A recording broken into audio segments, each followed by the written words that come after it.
and try to speak, open your lips, open your mouth, and make your mind active, okay, and be an open person. If you will be an open person, okay, according to me and according to the practical, you will convert yourself into a good speaker. If you want to improve yourself, then do you want to improve yourself? Do you want to improve yourself or not? Yes. Do you want to improve yourself? So try to speak with me in the class. If you have any problem, if I think any doubts is running in your mind, without hesitation raise your hand and ask me, okay? If you will ask me, definitely I will help you. Do you need my help or not? Do you need my help or not? Do you need my help? Hello? Do you need my help? So if you need my help, then raise your hands and you can consult with me. You can ask without any hesitation, without any kinds of fear. Sir, I have this problem. Sir, I have that problem. Definitely I'm here to solve your problem. If you have problem, if you will share me, then I'm here to solve your problem. If you want, then if you would like to sit down in the class in the silence mode, so I'm not enough, okay, to break your silence. Do you understand? So now we are going to study about past perfect tense. Past means बीता हुआ, और perfect मतलब क्या होता है? Perfect मतलब जो पूर्ण रूप से समाप्त हो चुका हो, और टेंस मतलब सभी लोग जानते हैं क्या होता है? काल, यानी बीते हुए काल में कोई भी कार्य, एक्शन, ओके, एक्शन क्या हो जाता है? पूर्ण रूप से समाप्त हो गया होता है, okay, that is known to be in the past perfect. वही क्या हम लोग क्या समझते हैं कि ये जो हिंदी वाक्य है, ओके, क्या करते हैं? अफर्मेटिव सेंटेंस की बात करते हैं, ओके। तो क्या होता है? पहले हम लोग क्या लिखते हैं? सब्जेक्ट राइट करेंगे। क्या करेंगे? सब्जेक्ट। उसके बाद क्या करेंगे? Had. We will use a had with each and every subject. Is that clear? Is that clear? We have to use had with all subject. यहां पे क्या करेंगे? पास्ट परफेक्ट टेंस में सभी सब्जेक्ट के साथ क्या करते हैं? हैड का ही प्रयोग करते हैं। Is that clear? Okay. After that हम लोग क्या करेंगे? मेन वर्ब का थर्ड फॉर्म। मेन वर्ब का थर्ड फॉर्म मैंने बताया था, मैंने ऑलरेडी बता दिया था कि वर्ब के कितने फॉर्म होते हैं? 5 फॉर्म होते हैं ना। कौन कौन होता है? तो verb first form, second form, third form, fourth form और फिफ्थ फॉर्म, ओके। ये क्या होता है? अगर यहाँ पे फर्स्ट फॉर्म क्या होगा हमारा? गो। सेकेंड फॉर्म क्या होगा? वेंट। थर्ड फॉर्म क्या होगा? गॉन। और फिफ्थ फॉर्म क्या होगा? और फिफ्थ और क्या हो जाएगा? गोज हो जाएगा ना, गोज हो जाएगा, ठीक है ना। सो डी डैश मारोगे, डी लगा दोगे यहाँ पे, और क्या कर दोगे? ईटन। और इसको पढ़ने का तरीका क्या हो जाएगा? हीड। क्या पढ़ेंगे? हीड। क्या पढ़ेंगे? He'd. He'd eaten, he'd eaten, he'd eaten, he had eaten, he'd eaten. He had eaten means he'd eaten, okay. अब हीड ईटन को क्या बोल सकते हो? ही हैड ईटन, वो खा चुका है, ओके। और हमें क्या करना है? हमें ये चुका चुकी सेंस नहीं आ रहा है, हमारे दिमाग में रनिंग हो रहा है, उसने खा लिया है। क्या हो रहा है? सॉरी, उसने खा लिया था। ये चुका था, चुकी थी नहीं आ रहा है, हमने सेंटेंस सोच लिया उसने खा लिया था। हम कंफ्यूज हो गए कि इस हिंदी सेंटेंस को अब इंग्लिश में कैसे कन्वर्ट करेंगे, क्योंकि इसमें क्या आ गया? लिया था आ गया, और सर क्या पढ़ाए थे? चुका था आ गया। सर पढ़ाए थे चुका था, इसमें क्या आ गया? लिया था। So we are totally confused.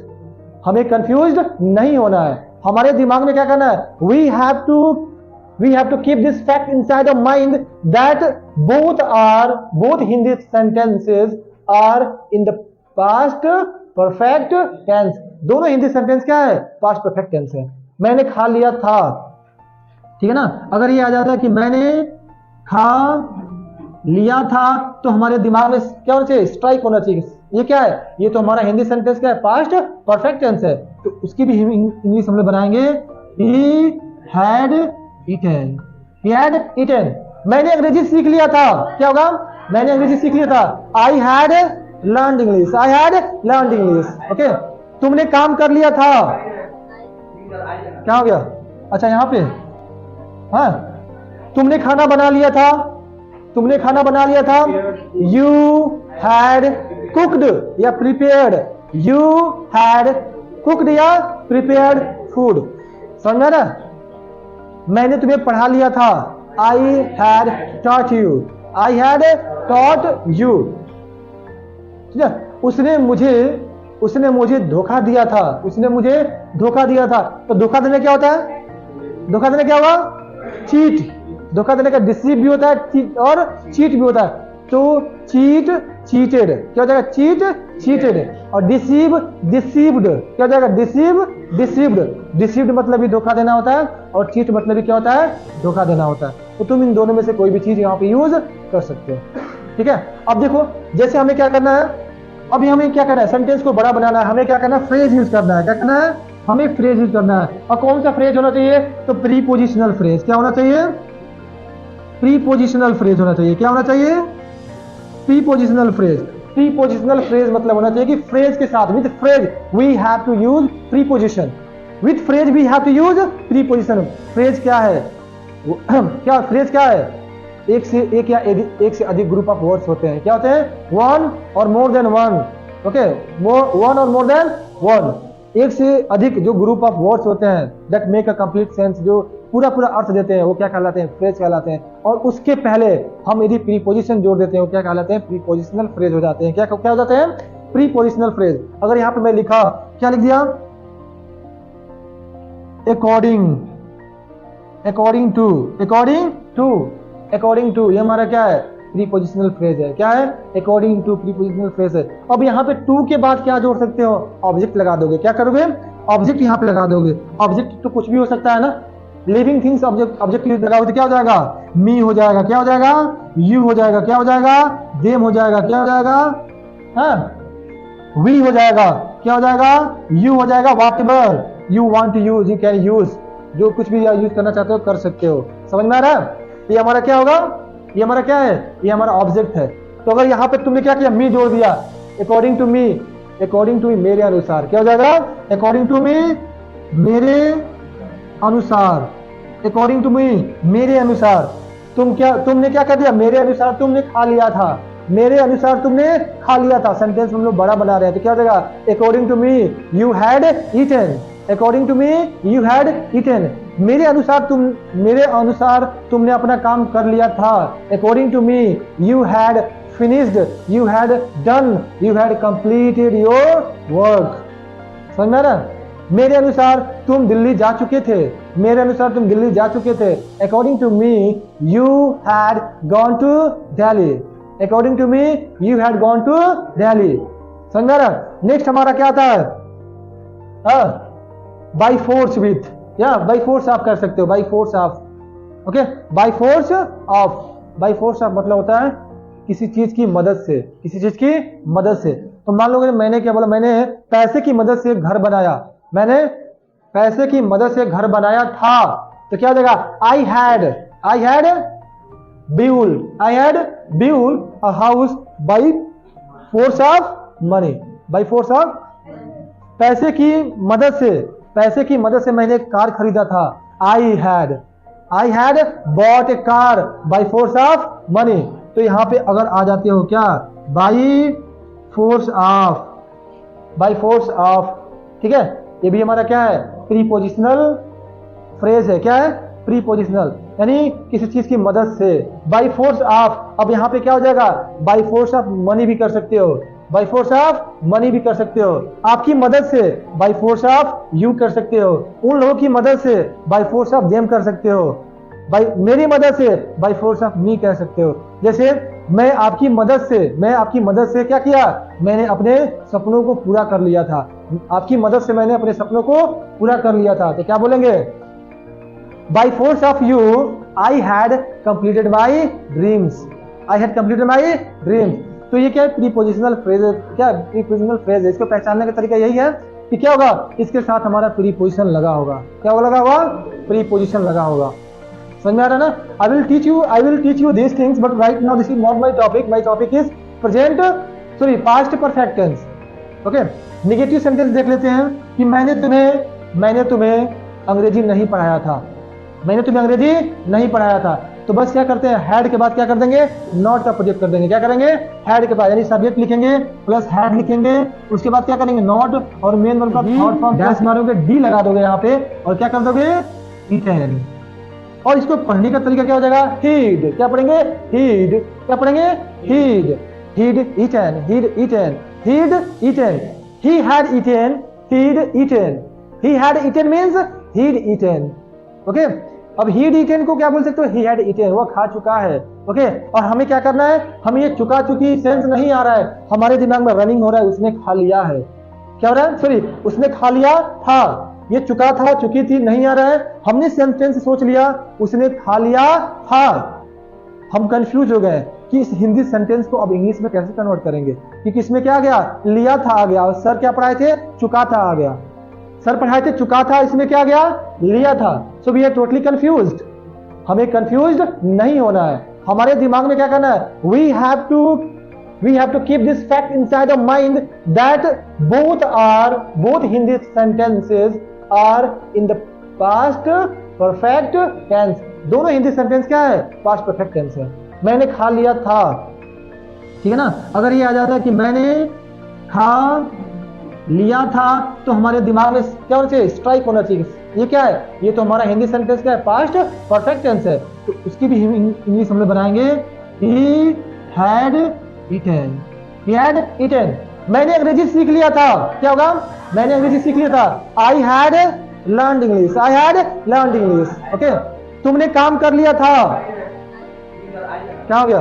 अच्छा यहाँ पे, हाँ, तुमने खाना बना लिया था, तुमने खाना बना लिया था, you had cooked या prepared, you had cooked या prepared food। समझ में आ रहा? मैंने तुम्हें पढ़ा लिया था, I had taught you, I had taught you, ठीक है? उसने मुझे धोखा दिया था, उसने मुझे धोखा दिया था। तो धोखा देने क्या होता है? धोखा देने क्या हुआ? चीट। धोखा देने का डिसीव भी होता है और चीट भी होता है। तो चीट, चीटेड, क्या हो जाएगा? Cheat, cheated. और डिसीव, डिसीव्ड, क्या हो जाएगा? Deceive, deceived. डिसीव्ड मतलब भी धोखा देना होता है, और चीट मतलब भी क्या होता है?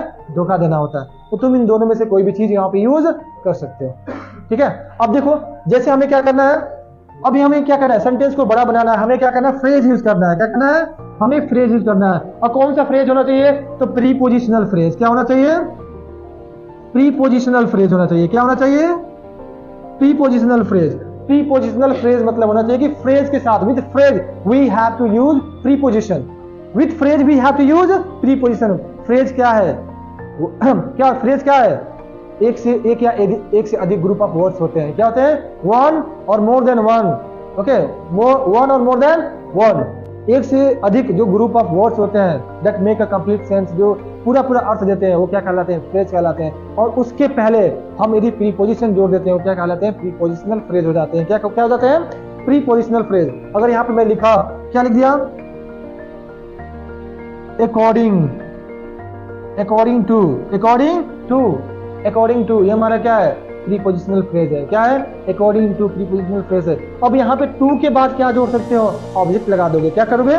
ऑब्जेक्ट यहाँ पे लगा दोगे। ऑब्जेक्ट तो कुछ भी हो सकता है ना, लिविंग थिंग्स ऑब्जेक्ट लगाओगे तो क्या हो जाएगा? मी हो जाएगा। क्या हो जाएगा? यू हो जाएगा। क्या हो जाएगा? देम हो जाएगा। क्या हो जाएगा? हाँ, वी हो जाएगा। क्या हो जाएगा? यू हो जाएगा। Whatever you want to use, you can use, जो कुछ भी यूज करना चाहते हो कर सकते हो। समझ में आ रहा है? ये हमारा क्या होगा?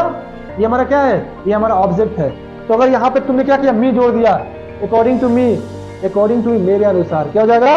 अकॉर्डिंग टू मी, मेरे अनुसार, अकॉर्डिंग टू मी, मेरे अनुसार।